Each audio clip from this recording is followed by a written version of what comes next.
This is Python's Paradise. This is your host, Greg Gilbert, aka the Python Hyena, straight out of Fredericton, New Brunswick, Canada. But you know what, folks? As I've said before, I consider Toronto my real home, and I got beautiful Toronto background behind me with some nice greenery going on back there for St. Patrick's Month. But folks, here we are on March the 3rd, 2024. And I have a three-time guest coming on here today with a belt that looks good on him, but I worry that he's going to end up losing it to Granny Hulkster in his next bout with her.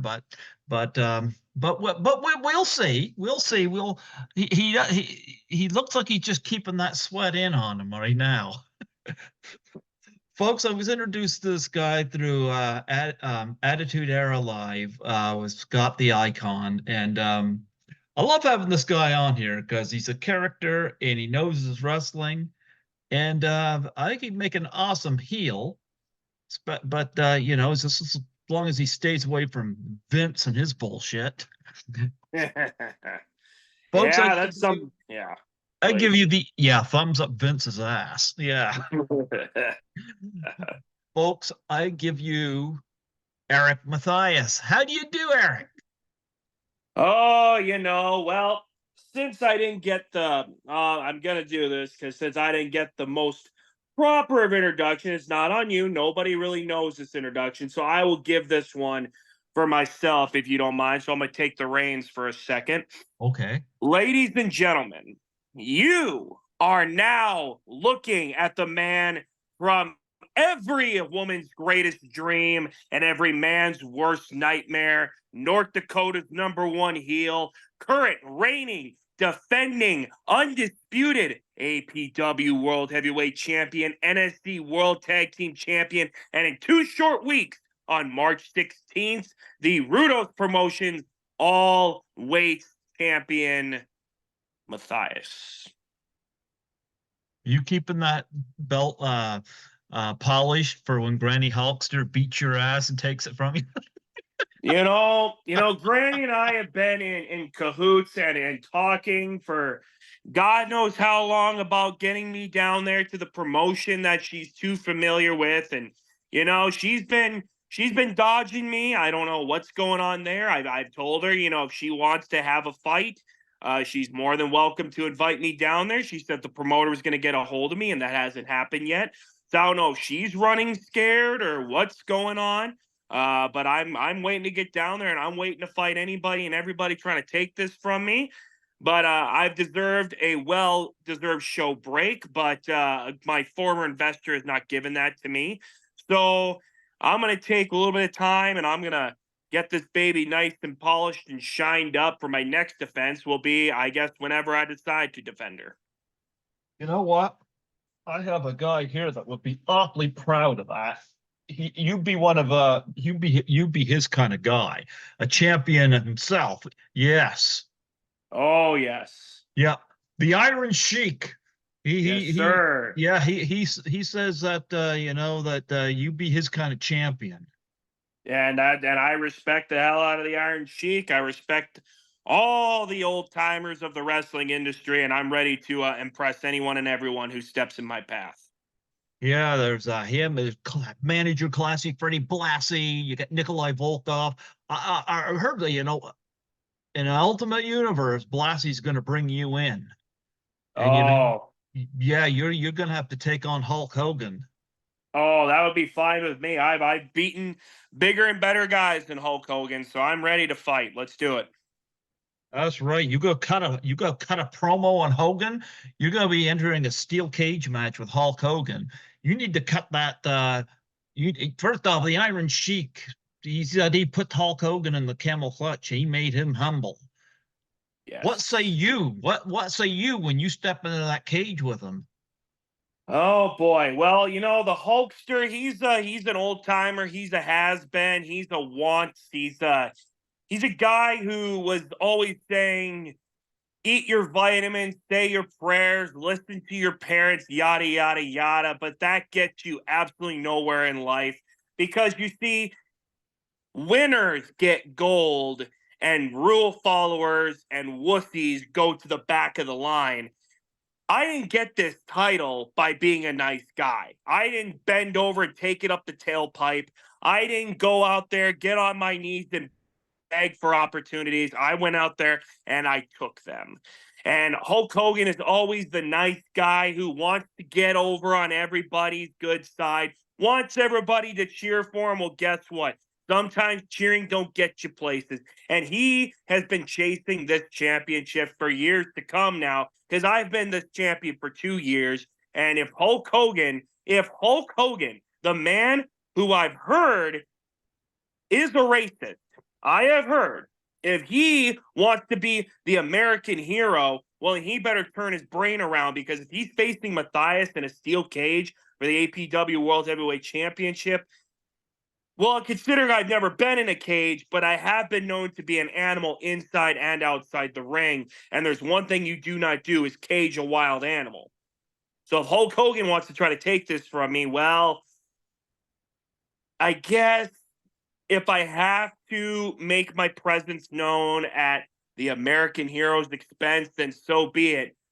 But I am not personally responsible for what I do when I get in there, whether there's blood, guts, violence, gore, anything. I'm not responsible. And when I walk out of that steel cage, Hulk Hogan will be left a bloody carcass, and I'll hold the gold around my waist. Yeah, Hogan's known as a guy that didn't like to put people over, wouldn't put over Bret Hart because he's too small. Well, he's not going to make that excuse with you, because he won't have anywhere to run with that cage. And unlike No, his bout with Paul Orndorff, your feet aren't going to hit the floor at the same time. He's going to be laying on his back in the cage. Am I correct on absolutely. that? Absolutely. And and it's pathetic. It's pathetic how people are like that. You see, I have an ego. Everyone says I've got an ego. It's just self-confidence. Everyone says, "Oh, Matthias, you've got this huge ego. Matthias, you're such an a-hole. Matthias, you'll do anything it takes to win." Well, exactly. Because everyone said, and here's the thing. People have called me the paper champion. People have called me similar to one person you should be acknowledging, the tribal chief. Everyone's compared me to him because all of a sudden I've got these friends that want to watch my back to make sure I have this so they get future opportunities. Well, everyone calls me the paper champion because of that. And I find that completely ridiculous, because sometimes you need friends. You need friends to help you out every once in a while when the going gets rough.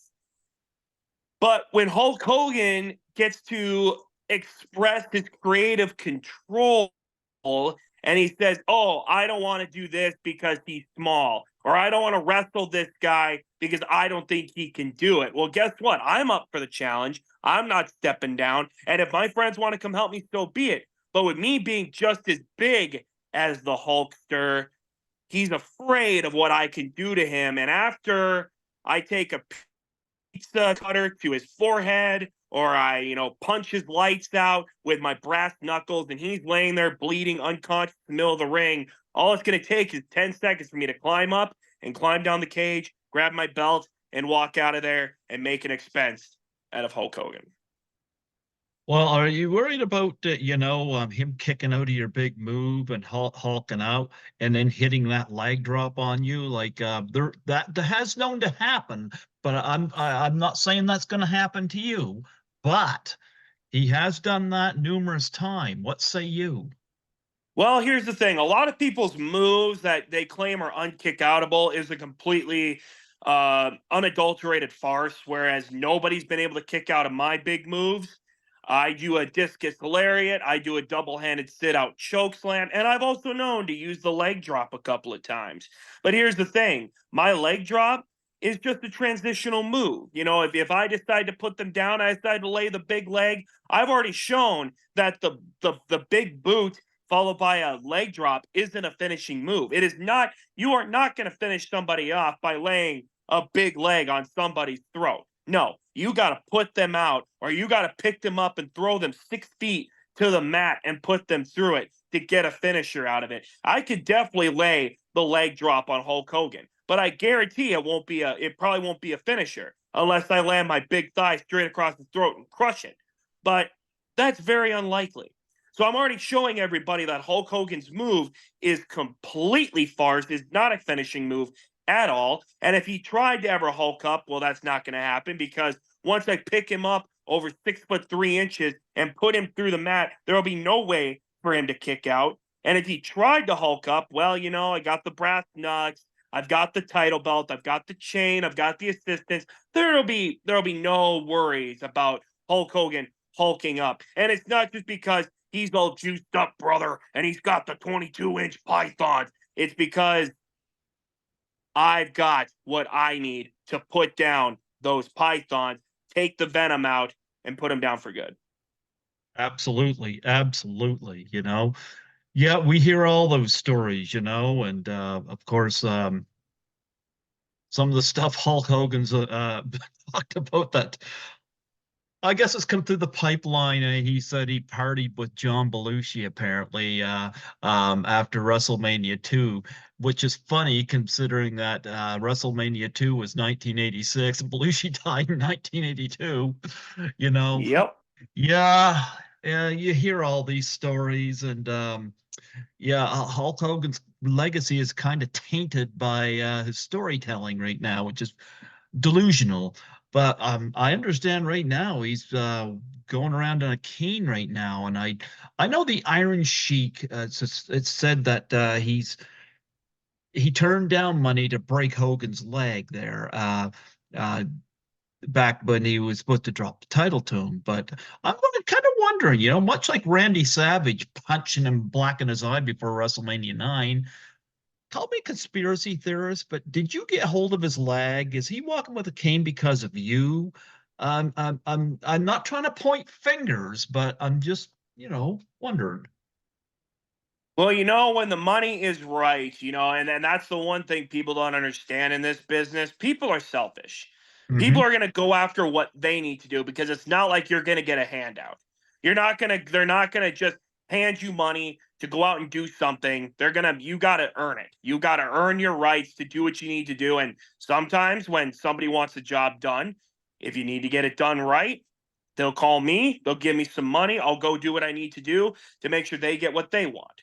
Just like the fans, they don't want me to be champion. Well, that's just too damn bad. I've been champion for over 2 years, and I'm going to continue holding this title till whenever I feel like putting it away. Maybe I'll retire with it. Maybe I'll take this baby home. As a matter of fact, I've got the old version of the championship in my case right now, just hanging out there. And if I ever want to bring that out to use as a weapon, I mean, it's nice and sharp. It's got some very sharp metal points on it. Trust me, I've been cut open by it. I will definitely use that. And when somebody reached out to me, and I'm not going to say names, they reached out to me and said, Matthias, Hulk Hogan has been a pain in my ass for the past so many years, and I want him taken care of to the point where he can't walk for a while, just so he knows that I'm looking out for him. I'm looking after him. And I said, okay, well, they cost this much for the attack. I need my flight out there. I need my money. I need champion money plus a little bit extra to do this deed, to make sure Hulk gets taken care of. He gave me the money. I went out there. I took out his leg, because I have a very familiar leg finishing move where I take his leg and I punch it through the mat, through the canvas with a leg DDT, and I do them both at each time when I can. So yeah, I mean, I'm not going to name names. I'm not going to push anybody, but money is money, and what needs to get done is needing to get done. It's got the icon payoff. No, as a matter of fact, there's no. I don't know how Icon feels about Hulk Hogan, but he does like to express his opinion about Triple H and Vince Russo and all these other guys that apparently won't step up to him. So Yeah. Did you practice your moves on Scott the Icon? Icon, like I said earlier before we started recording, is a character in and of himself, and Icon tends to have an ego. And everyone claims that I've got an ego. Like I said, it's self-confidence, but Icon wants to claim that he has this ego. And so sometimes I like to beat the ego out of people just so they know that they're below me. Well, Icon has refused to come to any sort of show. Um, Sometimes him and I are friends, depending on how he puts me over. And sometimes we're not, like when he cuts off my mic. If he ever cuts off my mic, during our radio show, then yes, that does build a little tension. But I decide to get over it because there can't be really any violence in the studio. But if Icon were ever to try to step in that ring, well, just to let him know that is my playground and that's what I do. And if he wants to ever try to get in the ring, well, we'll see how good it goes out for the Icon, because the Icon keeps asking me. He always, during our radio show, he always ups and says, "Hey, Matthias, will you fight this guy for me if I set him up a challenge, or would you special guest referee this match if me and Vince Russo go on one-on-one?" I'd like to see Icon maybe try to get in the ring every once in a while. Maybe I'd just like to see him try a match with people that have been in the pro wrestling industry. Maybe it might be a good match. I mean, you never know. I can't stand Vince Russo, so I wish I'd be on Scott the Icon's side on that one. Well, how about with Triple H? You know what? I don't like Triple H at all. He got to screw his way to the top. That's how I look at him. However, you know, I did hear, I did hear. I don't know if you're supposed to talk about this stuff, but no, this is all recorded. Nobody can, other than a few thousands of people that listen to this, but they won't tell anybody. I heard you're going to have a bout with Triple H where Stephanie McMahon is on the line, and I believe that you're going to take her. What say Well, you? when you got to play the game, you've got to win it right. And Stephanie McMahon back then was definitely was a catch. She was a catch back then. Nowadays, I think about how how she's been married to Triple H. She's had kids with Triple H.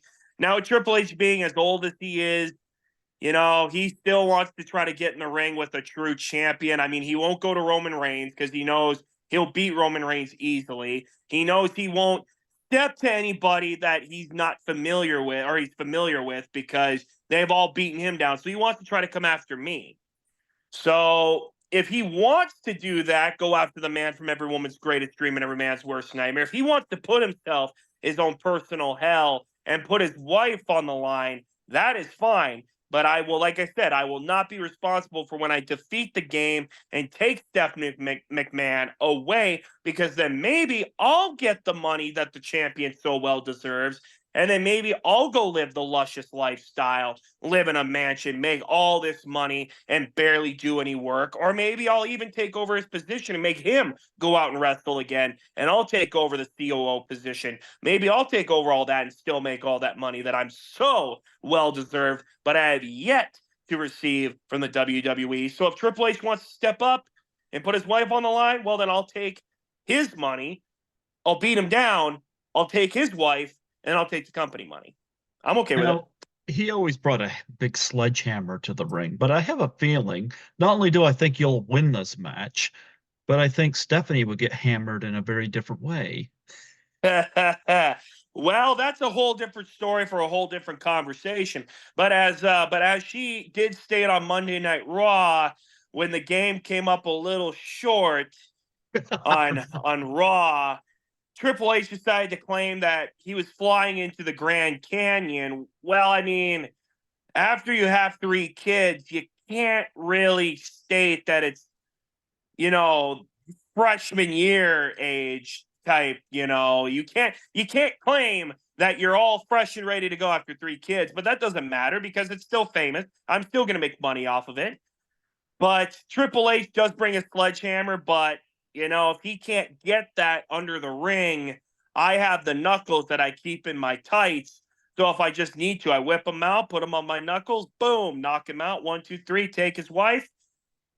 I'll leave the kids to Triple H. I'll let him babysit them every once in a while I take her off to Cancun, or I take her off to Mexico, or I take her off to Paris or Italy when I take the company money. I'll go live the luscious lifestyle. He could be the stay-at-home housewife, and we'll trade off every once in a while. There you go. There you go. Well, you know what? If you could go any era in wrestling and pick a manager, who would you want to manage you at ringside? Any manager, any time frame in history. Oh, boy. That's a toughie. I mean, you've got the classics like Jimmy Hart, Mr. Fuji, Bobby the Brain Heenan, etc., etc. I mean, Bobby Heenan was got to be one of the greater ones out there. I I mean, if could I see talk him just managing you. I could see that. yeah, Bobby the Brain is definitely one of the better managers out there. I would say one of the best heel managers. I mean, Jimmy Hart, yes, he can talk, but I can talk for myself. And Mr. Fuji, if I tried to talk to him, I wouldn't get an edge word in because I don't understand any language that he could speak. I mean, if he could, I don't know how good his English is. I don't know how really good his English is. I don't know if it's his main language, but I see myself more of a Bobby the Brain Heenan guy myself. I mean, Paul Heyman, the wise man, he says his name, says who's the advocate for. That's great. And he holds my belt for me, but I want to hold my gold. I want to hold my title. So let's go with classic Bobby the Brain Heenan.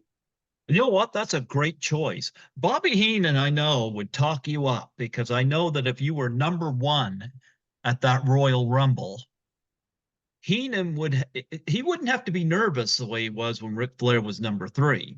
And Ric Flair went to the end and won. With you, I think he'd be 100% confident you'd be number one and you'd be in there and win at the end. Wouldn't you Oh, say? absolutely. Oh, absolutely. I'm so used to winning and getting the money and living in luxurious hotels and driving all across the country being successful. So I don't see why a Royal Rumble with 30 other guys. Because here's the thing. You've got to be intelligent. You can't just go out there guns a blazing, tucker yourself out because by that time you're going to get thrown over the top rope. That's how it's going to work. If you're too tired, you're not focused, you're going to get thrown over. Well, Matthias, I'm one of the toughest, roughest, and smartest SOBs. So if I decide, you know what, I'm going to roll into the ring a little bit. I'm going to take a little break. I'm going to go into the ring, let them guys do their thing. And then when somebody's got oh, I've won. Oh my God. I'm going to slide back in, toss them over, and I'm going to take the victory. Or if I really feel like fighting, I'm going to take it to the minimum and I'm going to lay there. I'm going to give a few strikes. I'm going to lay down. I'm going to play possum and then I'm going to get up and just start blazing. I'm going to throw over the top the last 10 people. And there I go. I'm the winner of the Rumble. After you won the Rumble, though, I mean, you gotta go back to the locker room. You know, if you could have any three of the female wrestlers any time frame in history waiting for you back there for luscious congratulations, who would you want? Oh, geez. This is a toughie. I mean, Yeah. there are so many intelligent, attractive female wrestlers that have stepped in the ring before. But as of my current age and the way I started up in wrestling, I gotta go. And this is gonna be tough because there's so many divas that I'm very familiar with. But my top overall pick has to be Trish Stratus. By Oh, far, jeez. the Canadian Queen herself, Trish Stratus. And then right behind her, I would definitely have Lita because she is the rock'em sock'em, rock tough, badass girl who's out there doing moonsaults and punching people's teeth in. And then last but not least, it's getting to be a three-way tie here because I could either go for, oh boy, Candice Michelle, between her or Stacy Keibler or Tori Wilson. Tori Wilson. Love Tori Wilson. Okay, then let's or wait. I could go with Fatal Four Way to Kelly Kelly. I like, you know what? I attended a wrestling event here one time, and Kelly Kelly came to the ring, and you know how you can touch their hands as they go by. Yeah. She not just touched my hand. I mean, she did this with everybody. She took her hand, she rubbed it right down my arm and down my hand. She was doing this to everybody. I got goosebumps. Yeah. Yeah, wow, that'd be interesting to have seen. But then of course, now I think about it, you've also got girls like Christy Hemme, Ashley Oh, Mazzaro, wow. may she Yeah. rest in peace. So that's a toughie. So I'm just gonna go with screw the three. I'm gonna wait. I'm gonna have the whole roster wait. I'm gonna go Trish Stratus, Lita, Tori Wilson, Stacy Keibler, Candice Michelle, Kelly, Stacy, or not Stacy Keibler, I already said her.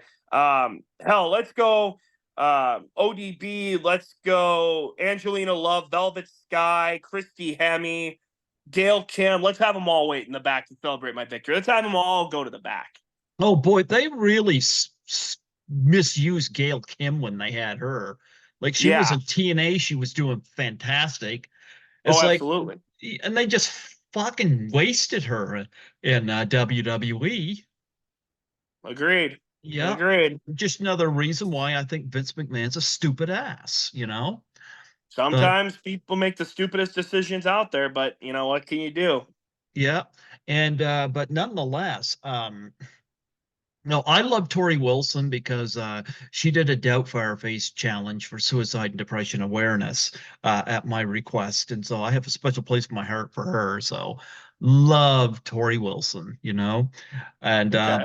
your picks of Trish and Lita, spot on as well. Absolutely. You might have to have them all as backup when you're in there with Granny Halster. Oh, absolutely. Like maybe even Victoria. I've actually worked alongside Victoria. Victoria's She's great, one yeah. cool. Yeah, she's one tough chick. So maybe I'll include her too. Maybe I'll have four people surrounding in my corner. If Granny Hulkster decides to use her cane against me, they could go in there and they can put her in the nursing home. Did you work with Victoria for real? Yeah, Oh wow, what's she like? she is one tough chick. She is awesome. She actually at the end of a show one time, it was funny. We got done with the show and these fans kept trying to come up to us and was trying to talk to us, and we're like go away. We don't want to talk wrestling anymore. We're done. We did our show. We're done. Like that's one thing about Victoria.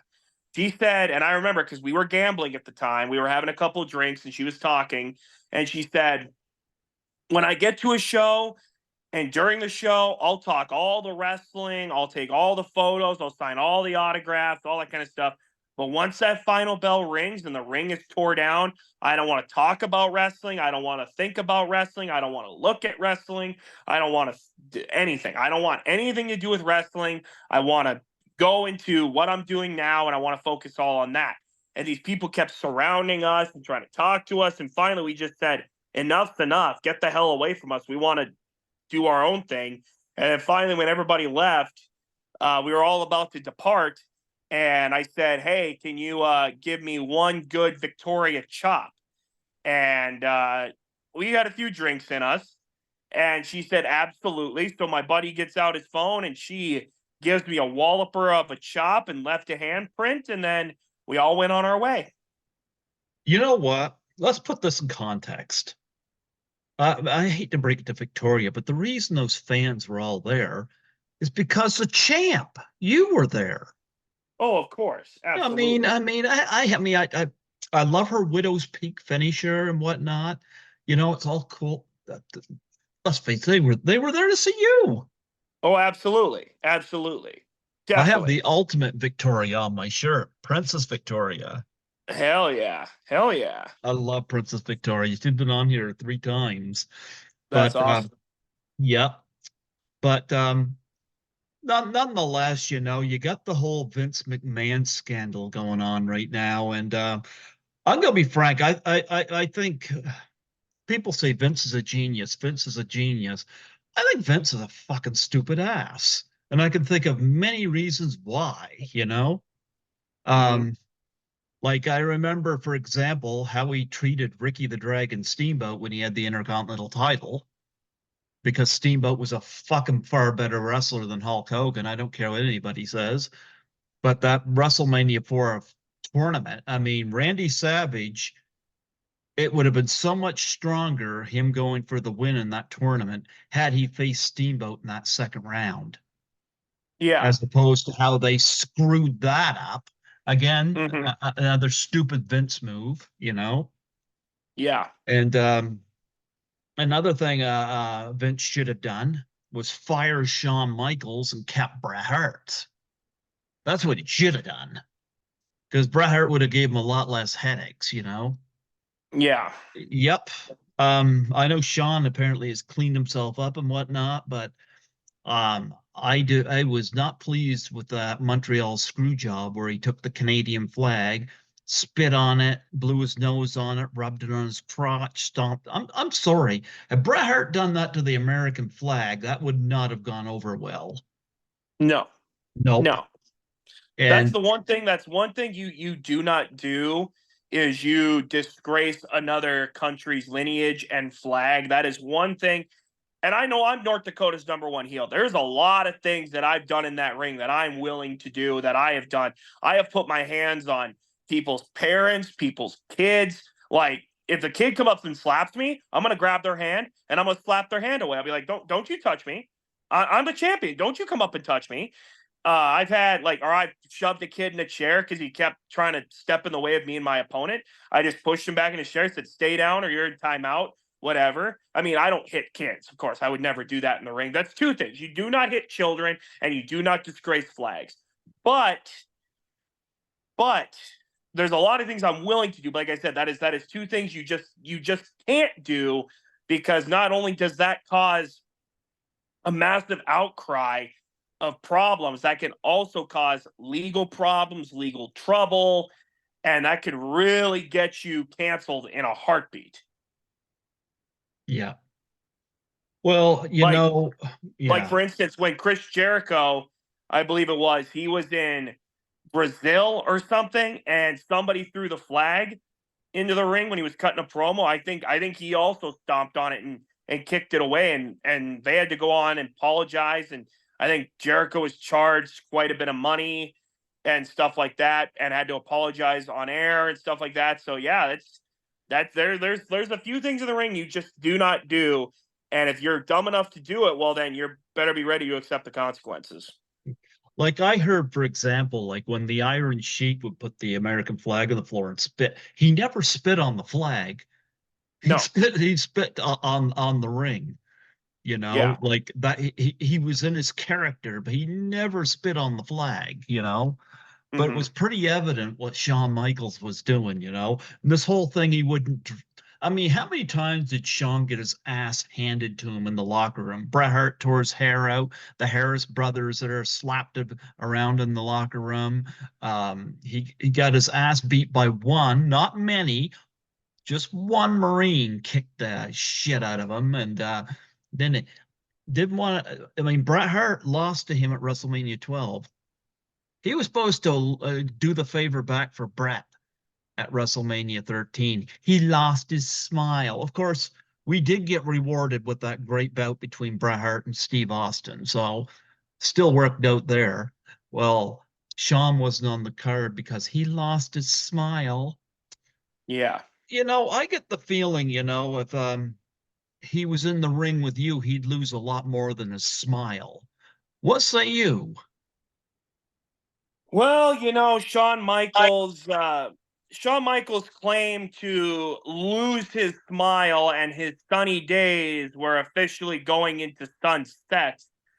Well, as I am the man from every woman's greatest dream and every man's worst nightmare, Shawn Michaels tried to be the sexy boy, the man who lost his smile. Well, here's the thing. He will lose a lot more than just his smile, because here's one thing. I could be happy. I could be sad. I could be pissed off. I could be anything. I'm not making an excuse to not go out to that ring and do what I need to do. And if I'm in a violent mood, watch out, because I heard that Shawn Michaels disrespected Bret Hart. I have heard that he's caused many a trouble in the locker room, and especially Bret Hart was up talking me and respecting me, calling me an official champion, the world's champion, after he had lost the title to Shawn Michaels. So he wanted me to go out there and take Shawn out, which I was ever so pleasantly willing to do. He handed me a few dollars, and he wants me to go out there and take not only his smile,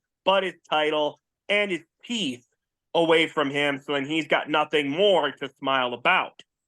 Now, Sean, if you're willing to step in the ring with me, the man from every woman's greatest dream and every man's worst nightmare, the APW World WWE Champion, so be it. I have taken super kicks before and I've gotten up. You want to lay down the elbow? That's great, but I've got an elbow drop of my own. But you couldn't pick me up to save your life. I've got 6'3" of power on me to put you through the mat, ping you 1, 2, 3, take your title, take your smile, take your teeth, and take your cash. Absolutely, absolutely. Boy, you're great, your promos. I was looking forward to those today. Who do you I shouldn't say model after, but who were your influences for promos? Because there's so many great promos in the past, whether it be Dusty Rhodes, Ric Flair, Roddy Piper, Jake Roberts, Randy Savage, so many great promo artists out there.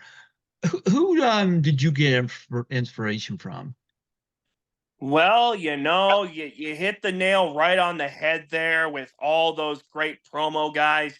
The one person, or I will say two people that I can say that I looked up to primarily with promos was, let's go three. I liked Dusty Rhodes for his enthusiasm. I like Jake for his word usage because as always one take Jake. He knew Yeah. what to say, how to say it. He could say it quietly so people would pay attention, but he'd also speak volumes.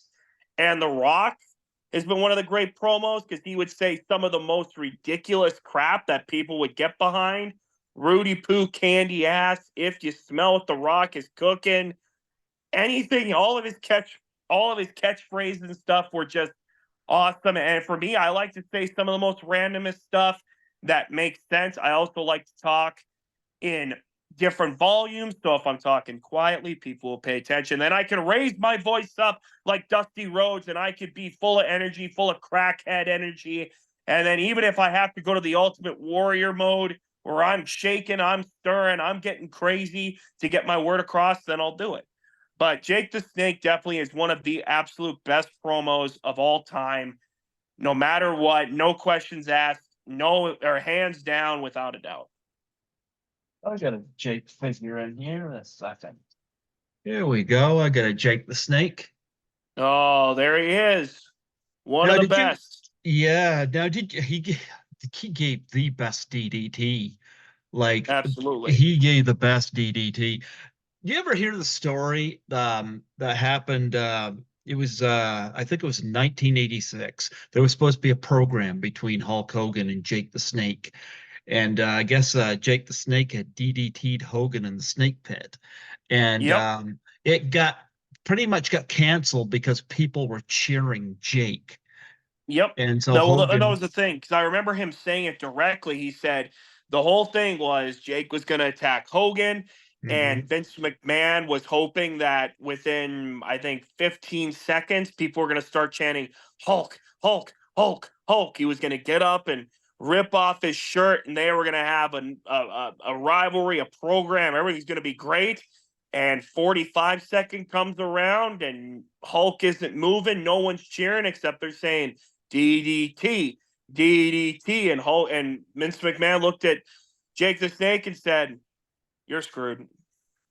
Yeah, and Jake has said, who cares who people are cheering for? It's about putting asses in seats, Exactly. you That's know? the whole point of being a wrestler.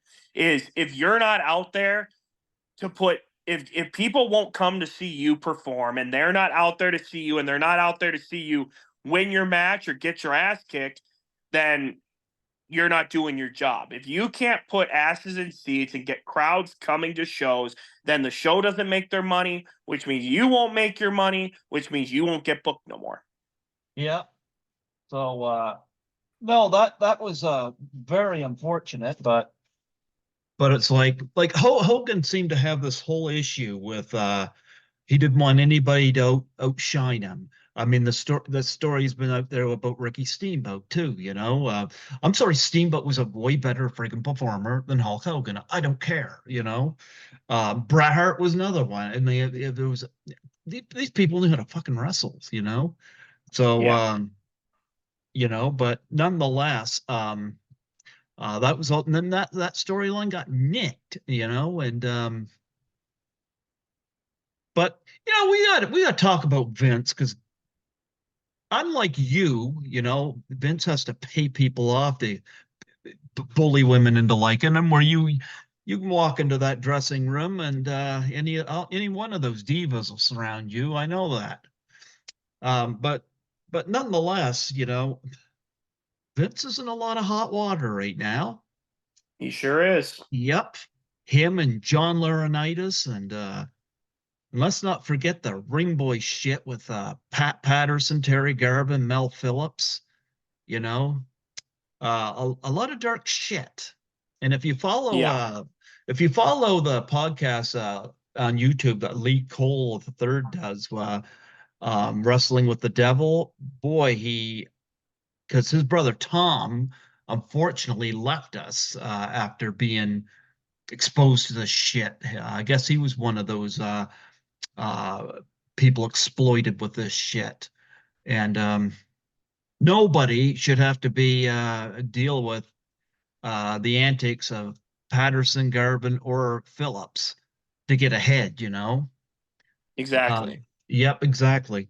But it's funny, Vince McMahon, just like Shawn Michaels, he fancies himself as a tough guy. We know he's on steroids. He didn't get that way by himself. No. But Vince is one of these guys who thinks he's a tough guy. But I mean, Bret Hart versus Vince McMahon. Well, Bret Hart won with a knockout punch there after the Montreal screw job. Spit in his Yep. face with a measure.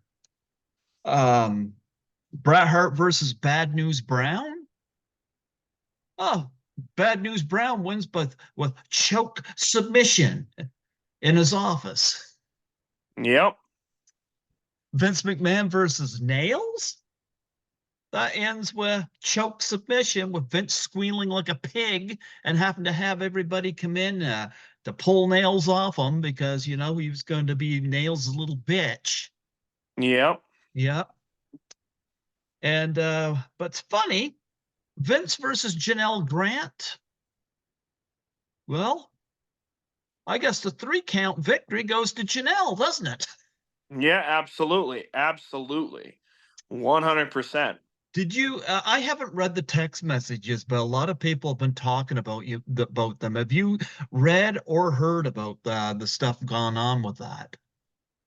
Yes, as a matter of fact, if I am not to be mistaken, I've seen screenshots of the messages and stuff, and I have heard about things. I have tried, honest to God, I've tried to stay out of this stuff. I'm not trying, to.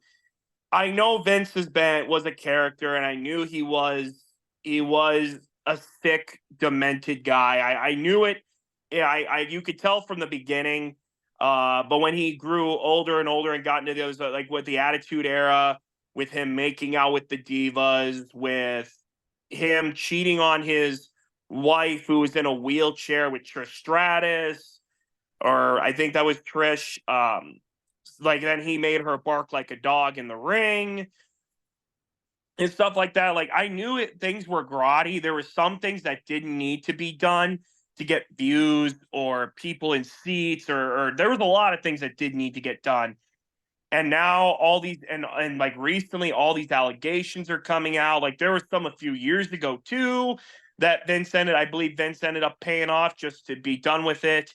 And then now these ones are coming out, and these are by far, from what I could tell, a lot worse and are a lot more perverse and a lot more um, darker and a lot more graphic than I've ever seen. And if these are like accurate, and this is like 100% like truth, and there's guilt behind this, and Vince is 100% behind all this, well then I mean this is some problematic shit. This is gonna get him in a lot of, like, he's already done for in WWE. He'll never come back. I don't think he'll ever step foot in the company again. But now who's to say that Triple H won't ever come back, or Stephanie McMahon will be kicked out, or or Brock Lesnar. He's no longer coming back to WWE because his name got included. So I mean, you never know. Like this is some serious stuff, but innocent until proven guilty, I guess. But yeah, I've heard some of this stuff. I've seen some of this stuff. I haven't tried to like focus in on it, but man, the stuff I read and the stuff I heard has been pretty sadistic stuff. Why is it with bot like Vince apparently shit on Janelle Grant's face or head or something like that, and then there's the whole thing with Brock. Was it Brock that wanted a video of her pissing? What is it That with the fucking bodily fluid thing with these people? Like seriously, is that what anybody wants to see? Well, I mean, people have different kinks for different folks, and like I said, if this stuff is true, then I mean, I can't like if this is all accurate, and if that was Brock that was asking for that video, and Vince did that on somebody's face, like it's like who on earth could do that and think happily and then go on living life as themselves, like using their money as power and stuff like that and doing that. That's otherworldly. That is something even though I'll admit I'm a sick guy. I'll come up with things in the ring that people will like. I've literally made people run outside puking before and never coming back. For instance, like when I injured my knee. A kid ran outside, threw up, got in the car, and begged for his dad to take him home. He never wanted to come back near the ring. And I haven't heard from the kid since. I haven't seen the kid since. But like the things that like let's go like deathmatch people put themselves through otherworldly amounts of pain. I've been in not a full-on deathmatch, but I've done it where I've bled. I've been in barbed wire, glass, thumbtacks, that kind of thing. And a lot of people are like, man, that's some sick stuff you guys put yourself through.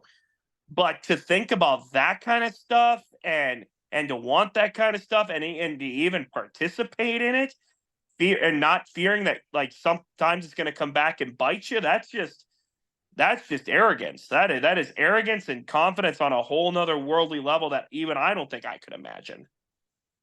It's been interesting you mentioned that. I think one of the greatest hardcore wrestlers to me was Terry Funk. Terry Funk was because Terry Funk was a terrific wrestler as well, especially stuff in Japan. And a lot of With Terry Cactus Funk Jack. wrestling. Yeah, he's the one that inspired Cactus Jack in the hardcore wrestling. But Yeah. Terry could also technically wrestle too, and Oh Terry yeah. was one of those guys that could do that. But then you got another guy who's gone, New Jack.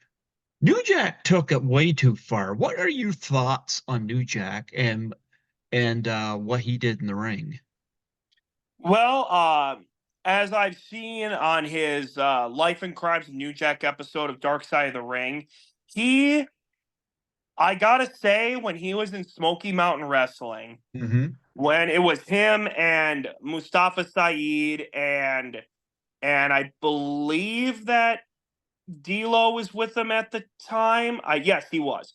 He was, and they were called the Gangstas, and they were the Gangstas, and they went out there and they pulled the racism angle because back in the day with Tennessee and stuff like that, mostly it was rednecks, racists, that kind of thing. And according to like D'Lo Brown, the N word was thrown around like you would say hello back in those times. And so the guys, in my opinion, were genius at the time when they took that angle because they were heels Mm-hmm. and they weren't being racist towards those people. They were being racist at them and they were taking and just running with it. But then, of course, they wanted to get into they went into the money and they went to ECW and they got into the death match scene and they got into the bleeding and the cocaine and the partying and all that kind of stuff. And that took it to a whole nother level. Now, of course, you'll read stories about the mass transit incident or you'll read about the Gypsy Joe incident, or the Hunter Red incident, or the Vic Grimes incident. Now, with the stories, let's just take them one at a time here. Hunter Red, definitely, I don't think that was something in and of itself. And I mean, I can understand being mad, but doing what he did was definitely cause for felonious assault, as Jim Cornette would say. But then Hunter Red said, "Hey, let's do this as an angle. I'm hunting you down. I'll drop the charges. I'll chase you down all over the Florida circuit, and we'll make an angle out of it." He said, "Okay," drop the charges. He left. Gypsy Joe was partaking in his own gimmick, that he was tougher than a $2 steak, and it took a lot for him to go down. Nobody told New Jack. New Jack got mad, started beating this guy half to death. Vic Grimes, him and Vic agreed to a specific thing at the end of their match. They were going to fall off a 20-foot balcony, I believe. Vic Grimes got scared after he got up there. New Jack pulled him down. He landed on Jack's skull, caused him to have not brain damage, but he cracked his skull. So now he had insomnia and constant headaches because of it. Vic didn't call him for a full year and when he finally came back, they had a scaffolding match 40 feet up in the air. He tased him, threw him off, trying to kill him, as he said himself. And with the mass transit incident, 17-year-old claimed he was 21, went up to the vet and said, "Hey, this is what I want to do. Can I do this?" Which is a completely disrespectful move. And so I can see where Jack was upset about that. But then, of course, Jack took it too far in a lot of people's minds and stuff like that. But he was in a different world. He was high. He was full on adrenaline, and he just did what he wanted to do, and he didn't care what anybody else thought.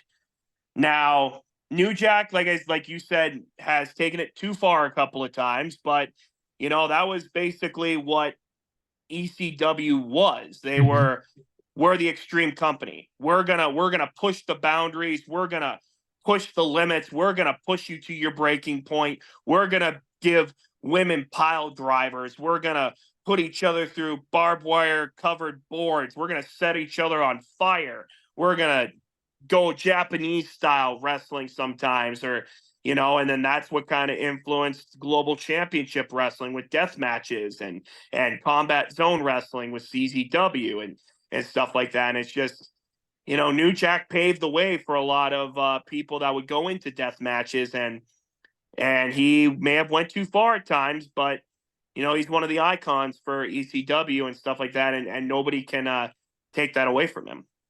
Got a question, serious question here. If you was in ECW and you were asked to work a program with New Jack, would you be a bit trepidatious about it, or how would you go about it? Okay. If I were to ever come up and somebody came up and said, "Hey, we want you to wrestle New Jack," that'd be tough, because a lot of people and WWE wouldn't even touch the guy because they saw him as a liability. Yeah. Because again, if he was high, he was a dangerous individual, weapon wise, or if he was high, you never know what he's capable of. Mm-hmm. And that's with those people that will do drugs before a match, or will go do stuff like that back in the day. Like, they were unpredictable. I don't know how many people out there have had the opportunity to wrestle New Jack and have said, "Oh, I'll never work with him again. Oh, he was unsafe. Oh, whatever the case may be." But like, when you're in ECW, normally you would be prepared to go out there and you would prepare to bleed, or you would be prepared to be in a lot of pain, or you would be prepared to go out there and just, get your ass handed to you, and then you would go to the back and you would party. Now, a lot of people respected the hell out of New Jack, but then who's to say not all those people wrestled him? Mm-hmm. So if I would ever get a chance to be with New Jack, of course, I would always respect my veteran. I would always go ask New Jack what he wants to do. I would take it in consideration, but I would have a long talk with him. I would make sure that we were on the same page, that everything was good, so that nothing out of the ordinary would happen. There would be no lies, no bullshit, no games. It'd be like, I mean, I would try it once if I ever got the opportunity. But who's to say back then if I wanted to or not? I mean, every opportunity is a good opportunity, and to wrestle a guy like that could get with the crowd, I guess you never know.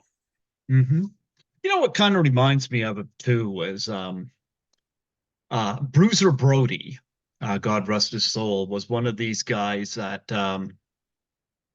I guess a lot of promoters had a hard time, and bookers had a hard time dealing with him, because of communication and this and that. And of course, he gets stiffed on pay a lot of times as well. I like Bruiser Brody, but there was one match I saw of his that really got weird, and it was a cage match between he and Lex Luger.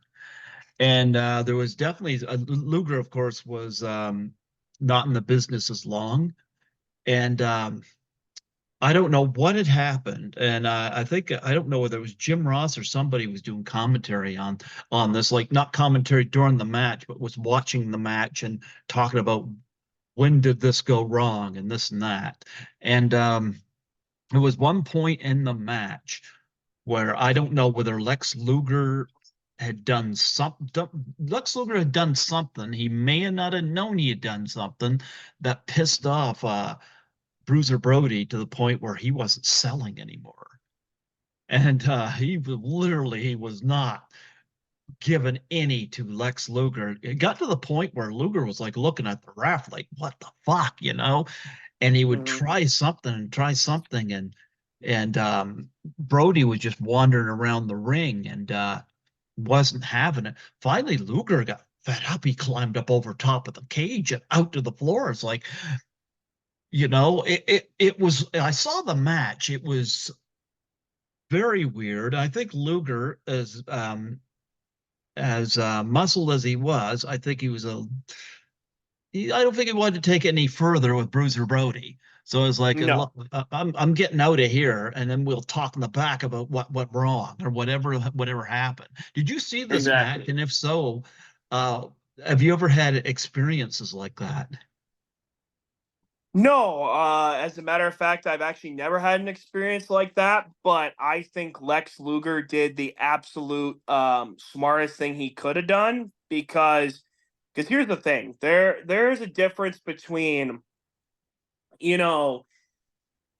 physical and then psychological things. Like if Bruiser Brody was not selling, but was like, Bruiser Brody had a different mental capacity to him. He could flip at any point in time, and if he wanted to, he would beat the snot out of you, beat the bejesus out of you, make you bleed, all this kind of stuff. Bruiser Brody is somebody that you don't want to piss off, and Bruiser Brody was somebody that legitimately scared people in the crowd. Like he scared people. With him and Abdul the Butcher was just a bloodbath each and every single night. And I have a feeling, and I know that Lex Luger is as tough as nails. He is as tough as they come. He is muscular as they come. Who knows if it was all natural or not? But he was one of the tougher guys out there back then.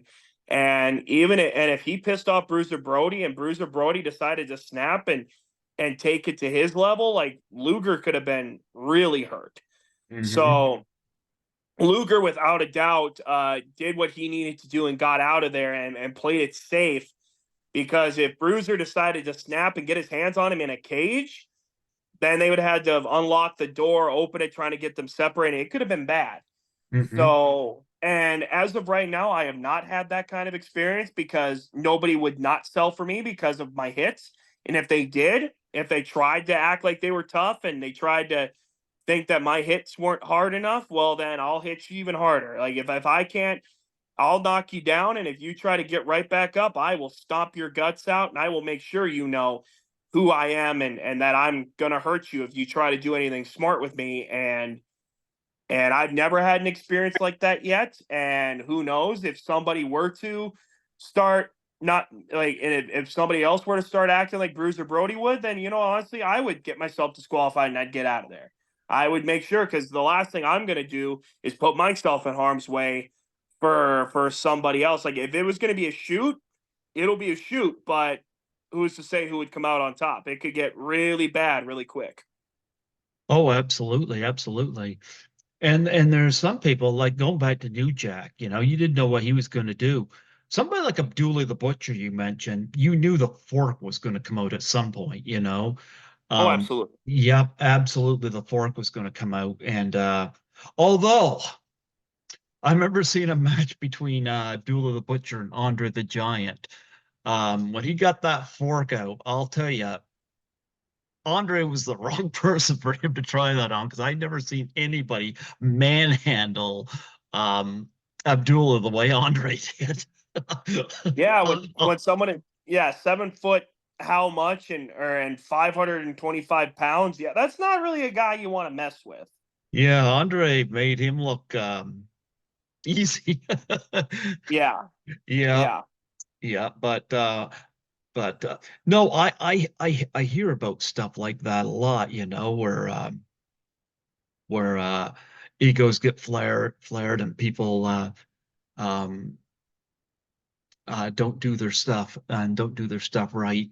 But I had something I was going to bring up, and it was I kind of lost my train of thought with it. It was going back to the no selling thing, but because we've seen that a lot of time, like Shawn Michaels' classic thing with Hulk Hogan. He was overselling. Yep. And yep, but yeah, putting those two in the ring together, trying to figure out who's going to do what. That great idea. Uh, But yeah, great idea. But nonetheless, um, you've never done a cage match before. What was your favorite kind of match you've done?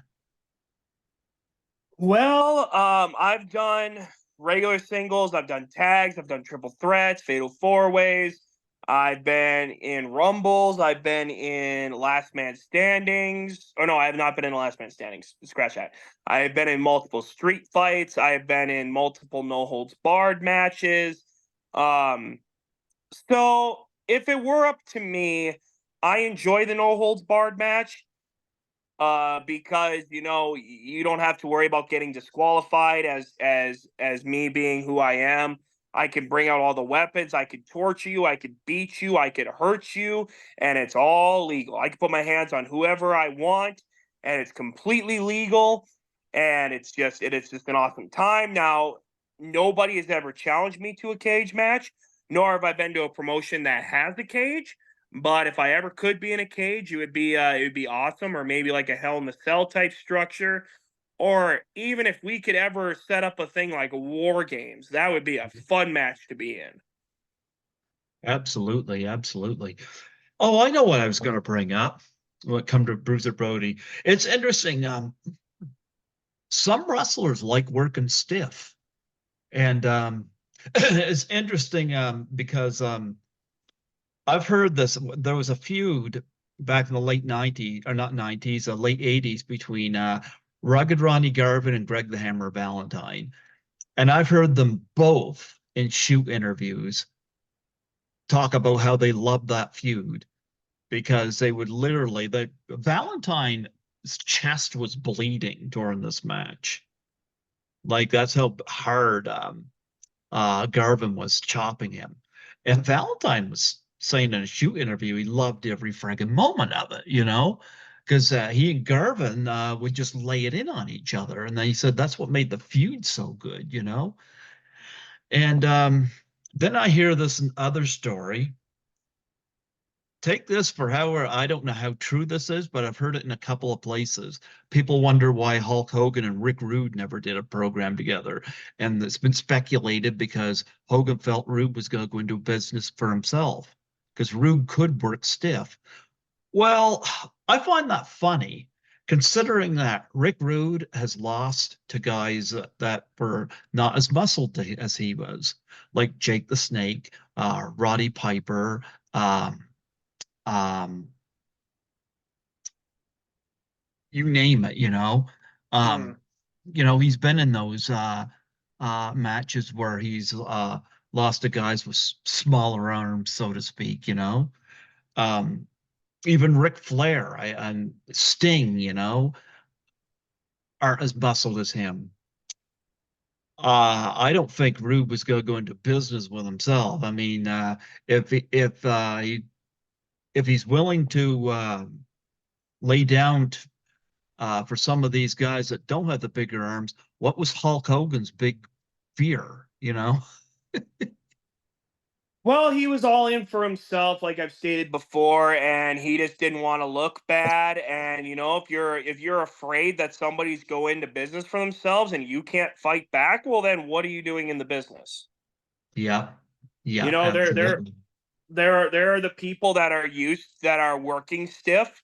There are people that'll work light. Sometimes if you want to talk to them and say, "Hey, I've known that you have a what are they a reputation for being a little stiffer." I don't know what, or I'll tell you whatever. And sometimes if you're in the ring, sometimes people will say, like for instance, I was locking up with Ricky Morton of the Rock and Roll Express Oh, in a match, nice. Yeah. and yeah, and we locked up. And I was always told, was when you do a lockup, you do it quick, you do it fast, you do it hard, but you keep it a little softer at the end there. Like you hold it there, but you're working a little bit.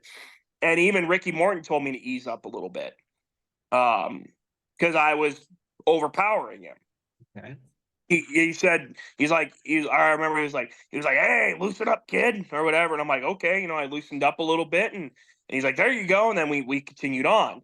But yeah, there's some people that want it stiff, because here's the thing: in wrestling, if you don't hit me, I'm not gonna sell. I'm not gonna go out there and, if you're not gonna hit me, then what are you doing? If Mhm. you're not gonna make a little contact or contact at all, what are you doing? It's going to look bad. You're going to look bad. I'm going to look bad. The whole thing's going to look bad. So when people talk about working stiff, they're like, "Oh, we love it," because then you get to see the war marks, and you get to see the everlasting effects, and then the fans see that and they go, "Oh my God, they're killing each other out here just for us, and we love it, and we're going to cheer that."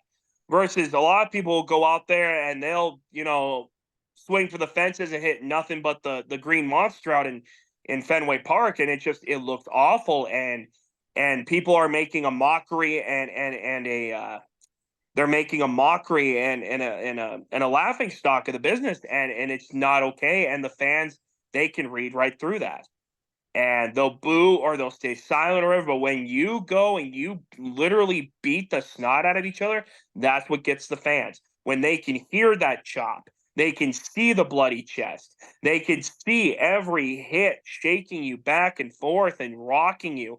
That's what puts the baby face over. That's what gets the heels the boos. Like it's how you work it, and you got to work it somehow, some way, to where those fans are there for it. Absolutely, absolutely. No, um, it's interesting going back to Greg Valentine. I've had Teal Piper, Roddy Piper's daughter, on here a number of times, and she does House of Heathens with her partner Damos, and Damos was talking about one time. I thought this was so funny because Damos is a nice guy, big guy, but he's a nice guy. But he did a bout with Greg the Hammer Valentine. Because Valentine, of course, he was on it because Valentine, speaking of Teal, was on that famous dog collar match with Roddy Piper in the first Starcade. Well, Damos got into the match, and he was working with Valentine, and because Valentine, he's like 72 years old now. I don't know how old he was when he did this match. He must have been at least in his 60s. And Demus was easy on him because he didn't want to hurt the guy. He said at one point during the match, Valentine said, "You hit like a little bitch. You hit me like a." I thought that story was freaking funny. Oh yeah. Yeah, like I said, sometimes like people want it laid in, and if you don't hit them and you don't if you're not gonna hit me, then what's the point? If you're not gonna make contact, what's the point? Yeah. Like And Valentine don't was known for being stiff, so. exactly. But I like a lot of the technical wrestling. Like to me, Ricky Steamboat, Bret Hart, Kurt Hennig, people like that can they go out there and they put on a great showcase. Those were always my favorite kind of matches. But we haven't talked a lot about what you've been doing over the past year since I've interviewed you last. Um, you got a belt there on your shoulder, obviously keeping it polished up and looking good with our great Canadian flag on it. Talk about some of the matches you've had this year. Like not this year, So, but with it since I last interviewed you. well, if I'm not mistaken, I've had matches with legends. Like I said, like Ricky Morton, I got into a tag team match with him. I've actually killed off two stables that I was in, so that's been fun. I injured my knee back in May of last year, really bad, and I've been trying to recuperate it ever since. Um, Other than that, I've just been keeping my belt around my shoulder. This one's brand new. I was given this as a gift by my former investor, Pete King. I was given this as a gift at the last show on February 17th, I believe it was. This was given to me. So I've been holding on to this ever since. And so I've got both the APW World Heavyweight titles right now. And then I will be going in March in a couple of weeks for the all weight title in Rudo's promotion and a doors match. Other than that, I've just been wrestling in Wisconsin, Minnesota, Montana, North Dakota. I went to Flashback Pro Wrestling out of in Montana, and I won a Fatal 4-Way. And then I also wrestled in a Rumble match where I came third to get a shot at the world title. Other than that, I've just been traveling, wrestling, doing my job, and getting the fans mad at me to where and I've also won the tag team titles out of Northern Star Elite, I believe is what it's called, with my partner Lucas Alexander. We're NSC World Tag Team Champions. So currently I'm a world champion and a tag team champion. And then soon I will add the all weights championship to my repertoire. And then we'll see what goes on from there to add more gold to my shoulder. Absolutely, absolutely. Where is your favorite place to wrestle? Do you have like a favorite city you go to or favorite venue? Oh, that's a toughie. Well, there was a show I actually really wanted to be at, but unfortunately I couldn't be there because I had to defend my title that night. But Below Zero Wrestling out of Fargo, they hosted a Winter Slam out of the Butler Arena, and they had 1,011 people there. And it was a killer show, and I was jealous I couldn't be there. But hopefully, there will be one of my next destinations to wrestle at. Other than that, I have wrestled at one of my favorites was a taco festival out of Green Bay, Wisconsin that I was at. There was 1,400 people there, and I got to wrestle with James Ellsworth Oh, and I've had him on here. yep, and Night Court and a few other people. So that was a blast.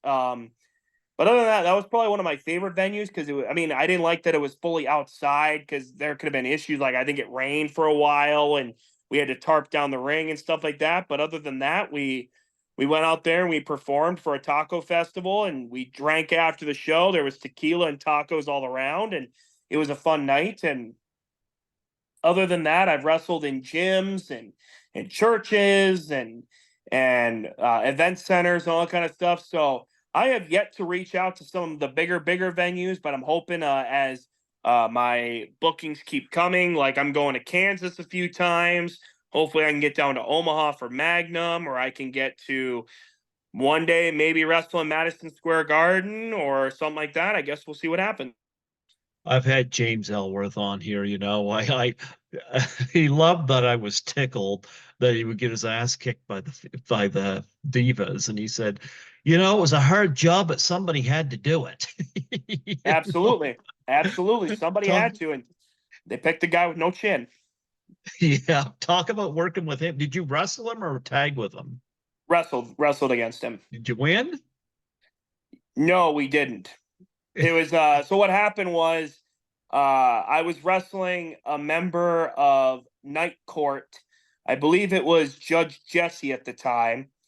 And I was trying to be the good guy, trying to get the fans behind me, and he hit me with his gavel. Then his partner, God rest his soul, Damon Knight, who passed away not too long or a while back, they were starting to beat up on me. And then James Ellsworth and another guy who's been a thorn in my side, Bullet Bronson, came out and they ran them off. Well, then I jumped them from behind and I tag teamed up with Night Court. It was a complete ruse and they fell for it. But yeah, I got to wrestle him in a 6-man tag match at the Taco Festival, and the funny part was he tried to take off his shirt, and the fans were cheering, and he decided to give it to a little girl, his shirt. Me and I believe it was Damon, we jumped the barricade, we ripped the shirt out of the little girl's hands, we wiped both our butts with it, and we gave it to her. And the mom just got ticked trying to jump the barricade, trying to fight us. And then we went out there, and yeah, one of our partners got pinned, or one of my partners got pinned, and we ended up losing. But yeah, it was a great opportunity. It was a good match, and it was a great time to be a part of it. And James Ellsworth talked to me afterwards, and I and it was funny because I'll tell you the story. But he was trying to get a main event going, and I was the one that came up with it. But he didn't listen to me in the very beginning.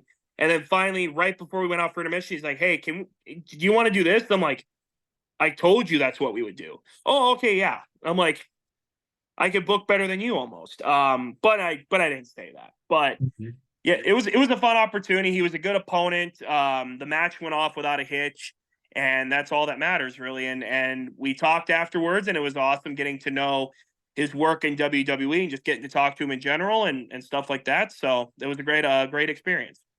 Absolutely, absolutely. What was it like working with Ricky Morton?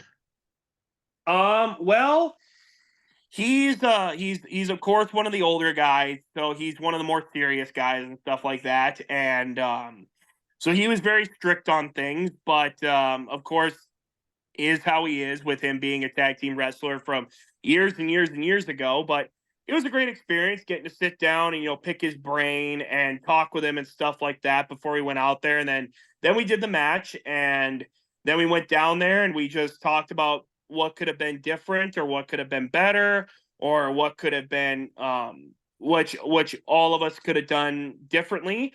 But it went off without a hitch, and he enjoyed the match, and we all did, and it was a great opportunity. So it was fun to work with him, and I got to take his infamous knee lift, and it was awesome. And he punched me in the corner, and he jabbed me quick across the left. I'm like, man, this guy can hit.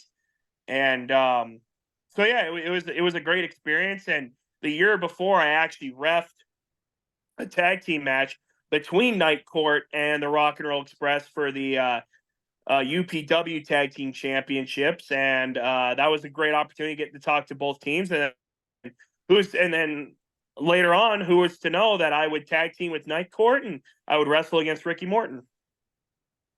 So you mentioned Rock and Roll Express. Robert Gibson still wrestling? That was last year. Last year, 2 years, actually 2 years ago. He came out to wrestle with Ricky in a tag team match for the UPW tag titles. I'm not sure if he currently wrestles. I don't think so. I haven't heard anything. But yeah, 2 years ago, I refed one of their tag team matches. Okay. Well, what do you have coming up? In 2 weeks, I wrestle against Bash Bronson for the Rudos Promotions All-Weight Championship in a doors match, and I plan to take that title and add it to my repertoire. You'll see photos of it later. What's a doors And then match? It's basically a tables match, except you use doors. Oh, okay. All right. So first opponent to go through a door loses. First person to put their opponent through a door wins. So we're gonna do that, and then the next week after that, I wrestle for my APW World Heavyweight Championship because the promoter told me I had to wrestle against a man named Superstar Steve Stardom. And then, to my knowledge, I will be taking a little hiatus until April 19th, where I go to Flashback Pro Wrestling, where I get to work against either, I'm not sure where they're going to put me. I believe they wanted me to go with Swoggle. I don't know if they're going to bring him on the show, or I might be getting to work with Cowboy Bob Orton. I hope, because I get to learn from him and stuff like that. I don't know what he's doing at the show, but he'll be there. And then the next day, I'll be traveling back to Minneapolis for Rudos. And then other shows are just kind of down the line in May, June, July. I've got a few coming up. So just looking forward to keep pushing myself and keep working hard. I've interviewed Jerry Swirls on here 3 times, and he wrestled Hornswoggle, and talked about that. Um, you looking forward to stepping in the ring with Hornswoggle, or as they go Swoggle now? If that, well, the original plan was for him to actually come to the 17th show, Mhm. but there was flight issues or something like that, so he wasn't able to show up. There was a conflict of interest from what I heard, so hopefully they'll bring him on for this next show. And if that's the case, that I'm going to be on and he's going to wrestle me, it will be an utmost honor. I would love to wrestle him and to put him down and stuff like that would be, and then I get to say, hey, I beat a WWE guy, and I could say I've wrestled another guy from the big leagues, and I beat him. So that would be an excellent opportunity. And what about Cowboy Bob? Are you go be in the ring with him? If I don't know if he's wrestling, I don't know what the plan is for having him there. I know he's going to be there. But if he were to get in the ring, I would absolutely be the first one to hop in there with him and wrestle him either in a match or at the beginning of the show if you wanted to show people a thing or two. Like I said, I've been in the ring with the Rock and Roll Express. I've been in the ring with Ricky Morton alone. I've been in the ring with James Ellsworth. I've been in the ring with Marche Rocket of the NWA. I wrestled him for my title at the last APW show, which we put off a banger, I must say. But if I ever got to get in the ring with Cowboy Bob Orton, just learn a thing or two, I'd be more than willing to do it. I've been a punching bag for Greg Gagne as well. So, let's keep on adding people to the list that have wrestled me or beat me up in the ring. Greg Gagne? Yep. Oh, wow. What's a name from the past? Yeah, it was interesting. We had a show in Fargo, and one of his students, by the name of Rampage Santana, Mhm. he was trained a little bit by Greg, and Greg was his manager, or he was actually the big attraction for that show. And we were in the locker room, and we were just sitting around, or me and a few guys were sitting around there talking to him. And all of a sudden, he turns around and goes, "This is how you throw a punch," and he just cold cocked me. And I'm like, "Oh, okay, what's going on?" And he's like, "And this is how you throw a chop," and he just gave me a big chop. And he was just beating me up in the locker room, and everybody was just having a blast. I'm like, well, okay, I guess this old man can hit too. Let's do it. So, it's been a pleasure getting to meet the guys of the olden times and learn from them and get to learn about their experiences and stuff like that. It's always a pleasure. Well, I heard Ricky the Dragon Steamboat is now officially retired, but even at 70, I bet you he could probably still go in there, 'cause he kept himself Oh so in yeah. shape, Oh yeah. Yeah, Yeah. absolutely. Yeah. But nonetheless, yeah, that's some great stuff you got coming up. You ever go, yeah, you ever think you're gonna get wrestled for All Japan because they do some great stuff? I'm looking to build up my repertoire as every other wrestler is, and it's all about the people you know, and it's about all the people that you impress. And James Ellsworth, and I know he'll probably not remember this, but he did tell me because I helped him out at the Taco Festival show, he was going to help me out by getting me a tryout with the WWE. He did say that, and I've held up him to his word, but I've been waiting for it, but it hasn't came yet. But I'm just trying to impress everybody, trying to show them off about who I am, and what I can do in the ring. And I'm ready to work anybody, anywhere, anytime. All you got to do is tell me a date and a time to be there, and I'm there. Well, what if they bring you into you got WrestleMania coming up, but what if they're not sure about you and they stick you in the ring with, say, the Red Rooster, and you got to work that promo, work that match. Do you have a promo in mind for that? Well, I'm always willing to cut somebody down and to make my people make an expense out of people. So if are you asking me to cut a promo? Like if Oh I got to say it? yeah, that the Okay. Red Rooster. There's All a guy right. that needs a comeback. Well, let's see. WWE WrestleMania 40. You bring the man from every woman's greatest dream and every man's worst nightmare, North Dakota's #1 heel, the longest reigning, defending, undisputed APW World Heavyweight Champion, Matthias, the #1 man in Wisconsin, Minnesota, the man of the Midwest.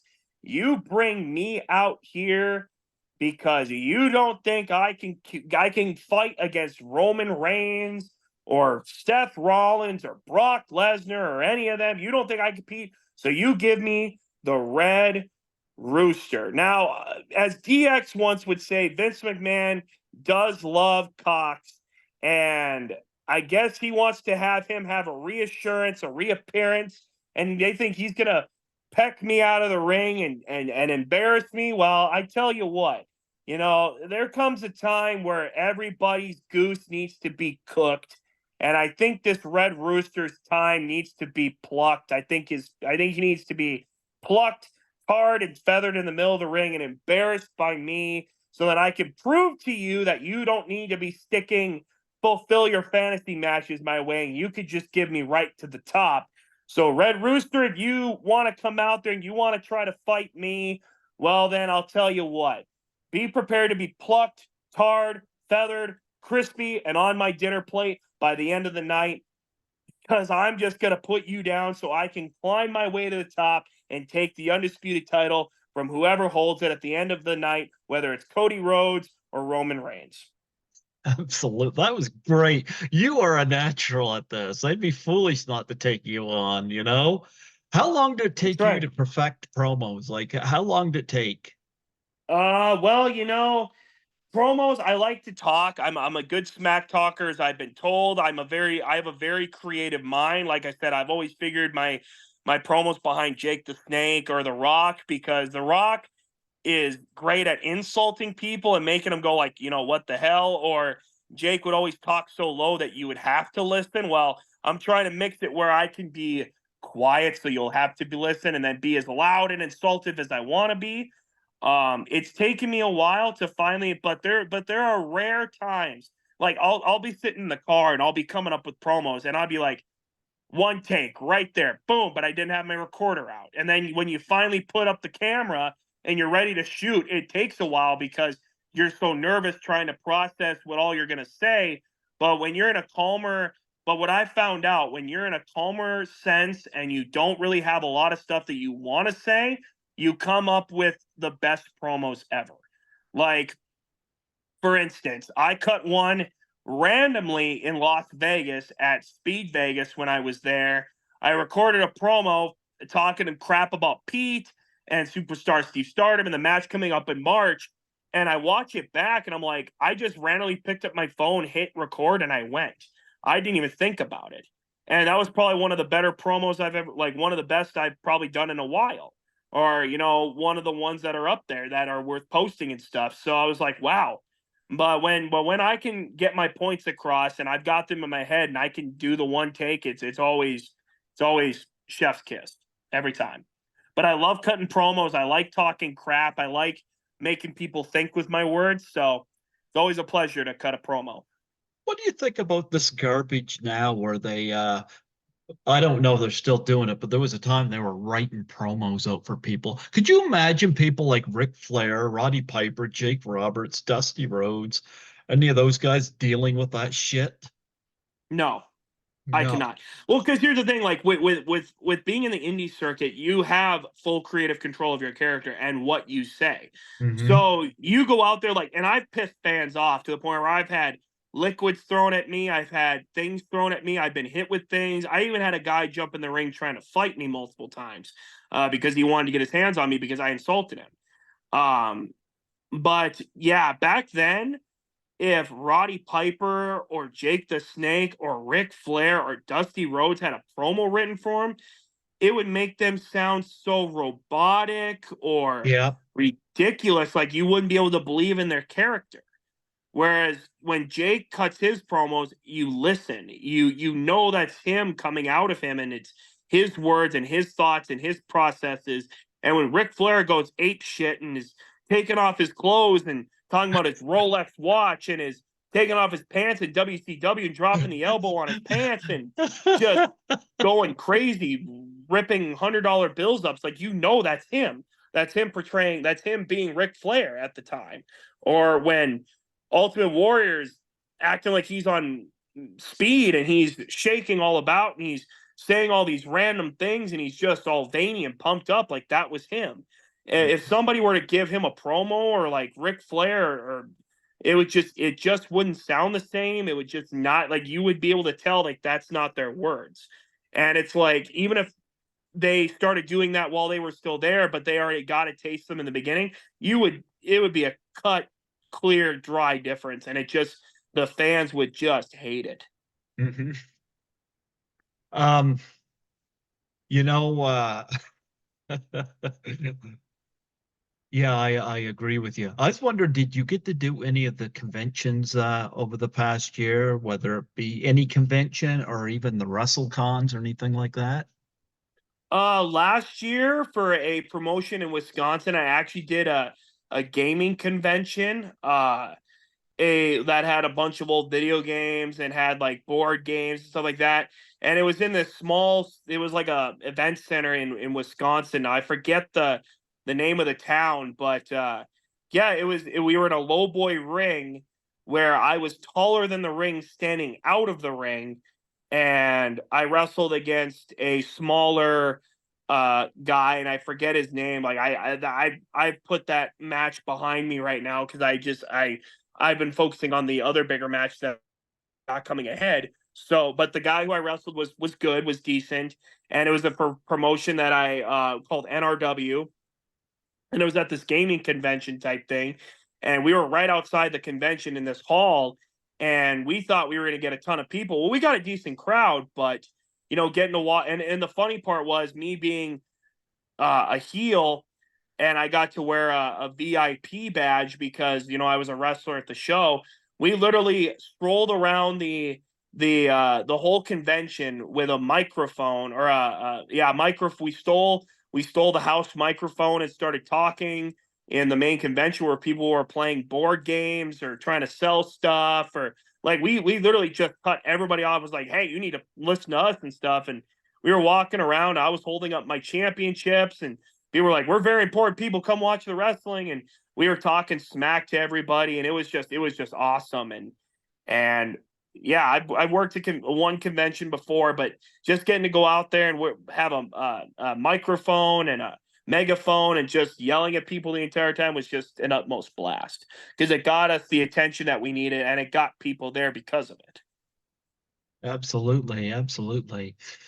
Yeah, and of course, I don't know whether we mentioned about people taking liberties in the ring, but what about ribs? One of the things I found funny, God rest his soul, Owen Hart. I've heard so many great things about him. Mick Foley said that he wrestled Owen Hart once, and he's he said that I think it was Mick Foley that said this, that he was in the ring with they're doing, I don't know whether Owen had him in a chokehold or something or vice versa. Owen rips out a fart in the middle of the match. Oh, wow. Yeah, and he did it deliberately. Oh, of course. Yeah, Bret Hart said that Owen was you couldn't stay mad at him. You couldn't No. stay mad at him, but he said Owen took sardines and rubbed them into his armpits. Oh my And when God. he had Bret Hart in a chokehold, Bret Hart said he nearly freaking gagged. Oh my God. That'd be something. Yeah, that was funny. Have you ever ribbed anybody? No, not yet. I've thought of times I could rib people. But again, you like and like nowadays it's like there are some pranksters that you can't be mad at, like Owen Hart, for instance, but like you never know in this day and age with these people, like who can get offended so quick and could get so mad and go and work politics or talk to the promoter. You really got to be careful in this day and age in the wrestling business, unless you're wrestling a guy like for Owen Hart's sake. If he was still around and you were wrestling him, you could rib him or he could rib you, and everything would be okay. But like The British nowadays with these Bulldogs people, were bad for yeah, ribbing. yeah, exactly. Like you never know who you're trying to rib will go to the boss and be like, "Hey, he did this to me. I want him gone," or "Hey, you need to talk to this guy." And it could just cause a bunch of issues that people don't need. It's all depending on who you work with. Yeah, I heard Mr. Fuji was apparently a really good ribber. One of my favorite rib stories I heard, and this one here was the best one I ever heard. Kurt Hennig, Mr. Perfect, was on a plane with Yokozuna. Did you ever hear this one? I do believe I've heard this story. Okay, he was on a plane with Yokozuna, and he had a chocolate bar out, and he offered it to Yokozuna. Did tell Yokozuna it was laced with laxative. Oh God. So Yokozuna's chowing this down. They're on a plane, so Yokozuna has to go to the bathroom, but he can't fit. Her Hennig's trying to keep a straight face while the stewardess is laying newspapers down so Yokozuna can take a shit. Yeah, it's just my God. Can you imagine? Yeah, I could, but I don't want to at that point. That to me was one of my favorite rib stories I ever heard, was that one right there. Yeah. Yeah. You got anything else coming up that you want to plug and promote on here? Well, like I said, 2 weeks from now in Minneapolis, Minnesota, the doors match for the all weight championship. The next week, I defend this baby against superstar Steve Stardom. April 19th, I'll be in Montana for Flashback Pro, where I will wrestle. I don't know who yet. I'm hoping it's Swoggle. Then the next day, I'll be back in Minneapolis for Rudo's promotion. So for the next few months, it'll be between Montana and Minnesota, and then Wisconsin in between. So I'll be all over the Midwest right now, just wrestling and stuff. And then in come near summer, I'll be in Kansas for a few trips, and then just going all over the states as much as I possibly can. We may have a Tennessee booking coming up in the summer. Who knows? We'll see what happens. Yeah. Do you have any? Of course, this was dreadful. I mean, the stuff with Vince that came out. You hear the story about Ashley Mazzaro? Yep. That was you want to think that that just makes you despise the people in the upper parts of that company even more. That Ashley had to endure that, you know, Yeah. drugged Yeah. and raped, and then they covered up because they want to keep things good with the military. Where'd that happen? Where was that? Overseas, somewhere. Yeah, it was. I can't remember where that was, but I mean, like I said, yeah, it's just this world has some sick individuals, and it's just the fact they wanted to cover it up to stay good with the troops. It's like, man, there's some things that you just don't do, and if you're brave enough to do it, then man, you better be ready to accept the consequences and the wrath that'll be coming back at you. And once they find out that it happened, like no one is safe. And once it comes back to bite you, then you have no choice but to face the hell that's coming back your way. Well, you know what? We got to get one more promo to you, because you know what? We got to get the ultimate promo here, because All You know, right. Vince McMahon has pushed people around long enough. And as far as I know, he's never won a fucking fight in his life because he's too much of a pussy. I mean, he got his ass handed to him by Bret Hart, Bad News Brown, Nails, and Janelle Grant's about to hand his ass to him in court. Absolutely. But I mean, we all know you got that belt for a reason, you know? So, so there's a match. Let's just say the match you got. Vince won't fight you by himself because he's too much of a fucking pussy.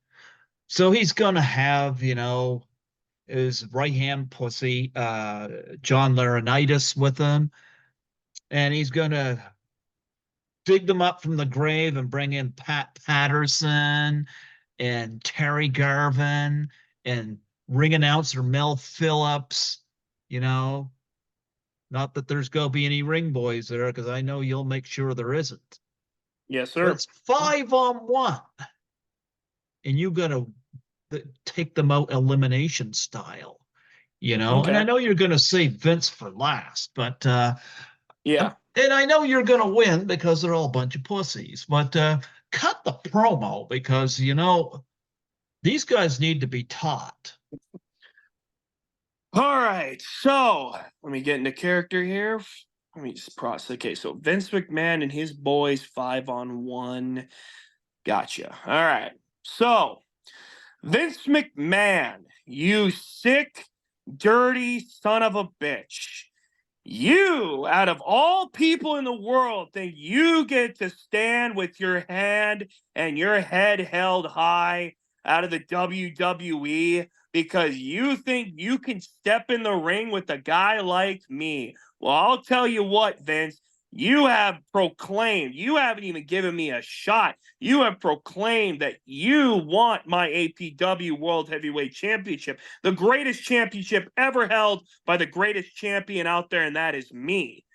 Now, you want to take the biggest spectacle of them all, and you want to try to finally win your first ever fight against somebody and take a championship that's actually worth holding by a champion that will defend it whenever, wherever.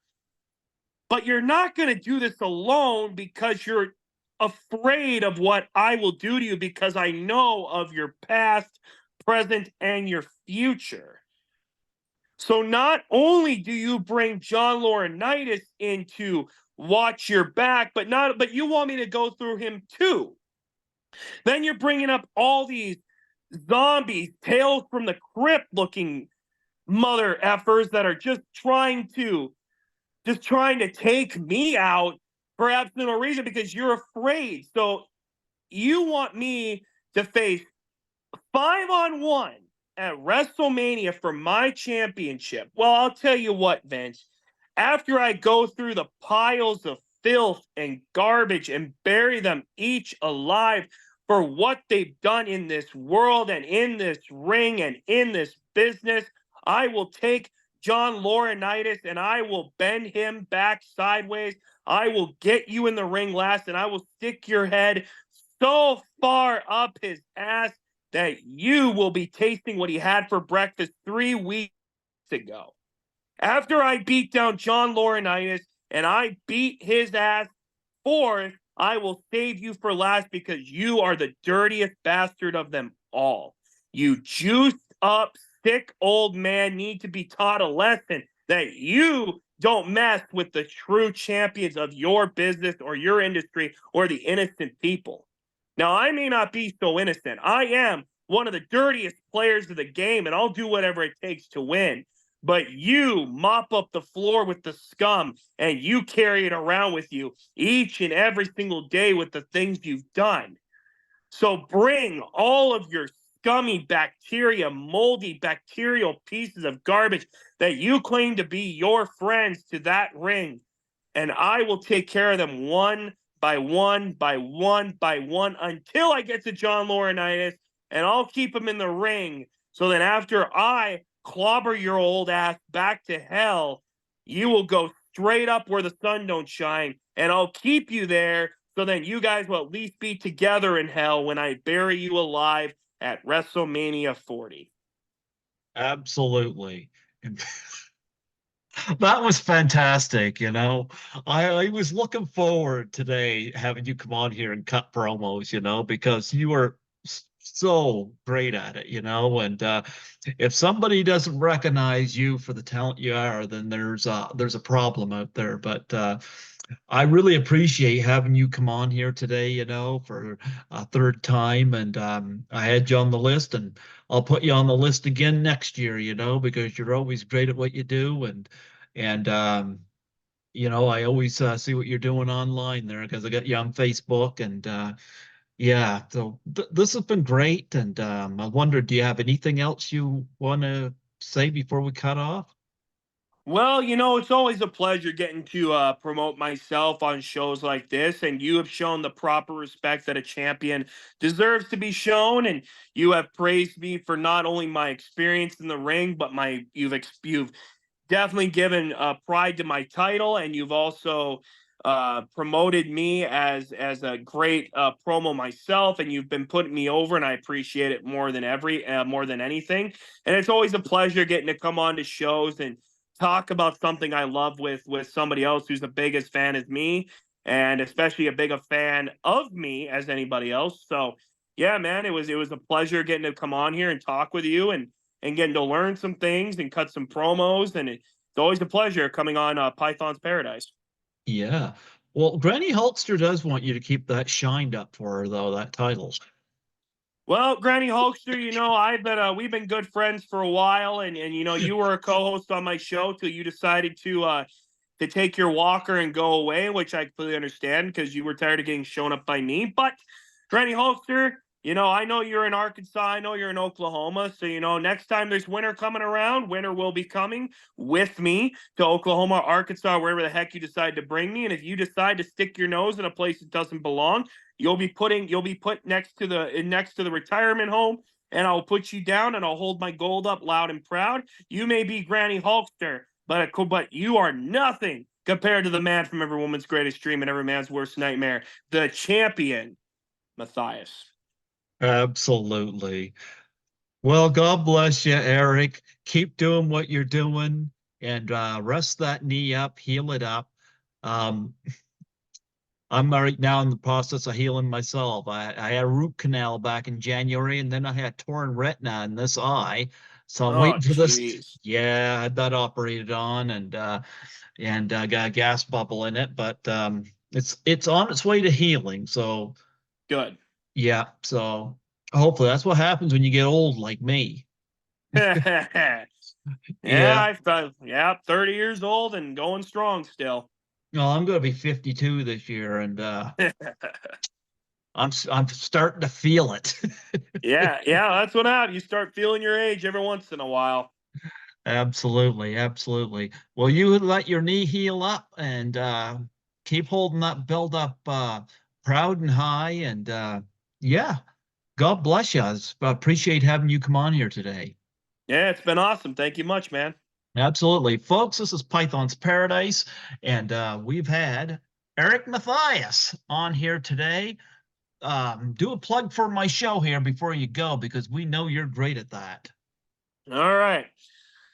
Ladies and gentlemen, boys and girls, losers of all ages, you are listening to Python's Paradise with Greg Gilbert and the modern nightmare, the man from every woman's greatest dream and every man's worst nightmare, North Dakota's #1 heel, longest and current reigning, defending, undisputed APW World Heavyweight Champion, NSD World Tag Team Champion, All Weights Champion, Women's Champion, Intercontinental Champion, Hardcore Champion, and your champion of all time, Matthias.